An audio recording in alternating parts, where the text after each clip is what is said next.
เกียร์แกรนเซโตนาลูกค้าคันนี้เนาะเป็นปี 2015 นำไส้ 2016 บอกเลยว่าสภาพโดยรวมเนาะสวยๆงามๆอย่างยังใหม่ๆทั้ง4ล้อลูกค้าเห็นบ่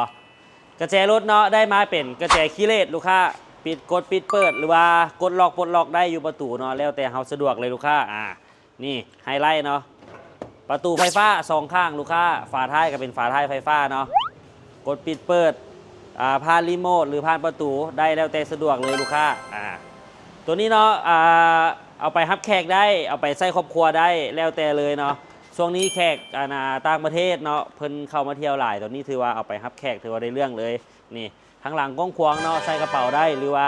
มีคนนั่งสามารถเอาเบาะขึ้นมาอีกได้นั่งได้อีก2คนลูกค้า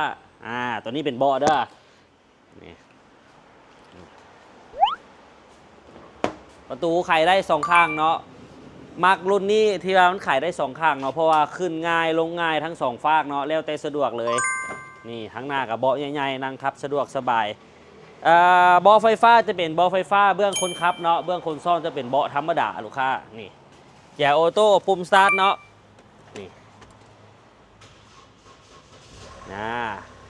ปุ่มสตาร์ทแกออโต้เนาะมีแบบ2ระบบ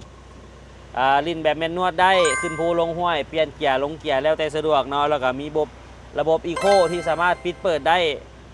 เขาอยากขี่แบบไหนปิดเปิดได้เนาะแอร์ก็เป็นแอร์แยกโซนคือโซนข้างหน้าเปิดตั้งหากเนาะโซนข้างหลังเปิดตั้งหากนี่เพราะว่าบางเทื่อเขาขี่คนเดียวบออย่างต่างๆเนาะก็เปิดแต่ข้างหน้าเนาะแล้วอีกอย่างหนึ่งเนาะนี่ลูกค้ามาเบิ่งใกล้ๆเลยเป็นปุ่มปิดเปิดประตูด้านข้างและฝาท้ายเนาะอันนี้เขาลองให้เบิ่งกันบ่กดปุ๊บเพิ่นจะอัดมาเองเนาะถือว่าสะดวกสบายเนาะเอาไปใช้ครอบครัวหรือฮับแขกนะเวลา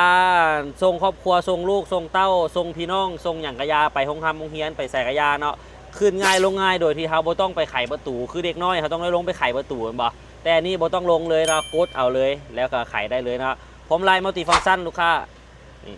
เปลี่ยนเพลงขึ้นเพลงลงเพลงขึ้นเสียงลงเสียงแล้วแต่สะดวกเนาะมีบลูทูธมานำโรงงานอันนี้จอเดิมเนาะเป็นทัชสกรีนพร้อมด้วยเห็นป่ะกิโลเมตรอยู่ 85,000 ลูกค้าเดี๋ยวเขาไขเบิ้งของเครื่องน้ำกันเนาะตัวนี้เป็นจักรส่วน 2,200 ซีซีบอกเลยว่าประหยัดน้ำมันเนาะบ่ว่าจะขี่ในเมืองนี่ของเครื่องแจมเลยเสียงโคตรเงียบประหยัดน้ำมันเนาะบ่ว่าจะขี่ในเมืองหรือว่าเดินทางเนาะ2,200 บอกเลยว่าประหยัดอิหลีเนาะตามที่ใช้งานเพราะว่าโดยส่วนตัวก็เป็นคนที่มักใช้รุ่นนี้อยู่แล้วเนาะพออยู่ห้านบ่เคยขาดตอนนี้ยังอยู่2คันเนาะมีสีนี่ก็อีกสีดำอีกคันนึงลูกค้าราคาอยู่22,500ลูกค้าเอกสารเขาครบพร้อมโอนเนาะเปลี่ยนซื้อป้ายนครหลวงมีให้แล้วเทคนิคค่าทางประกันภัยรวมถึงปึ้มไปไทยเขาใส่ครบเนาะบวกของตัวรถก็เป็นน้ำมันเครื่องหม้อกองแอร์กองอากาศเขาจัดชุดใหม่ให้ครบ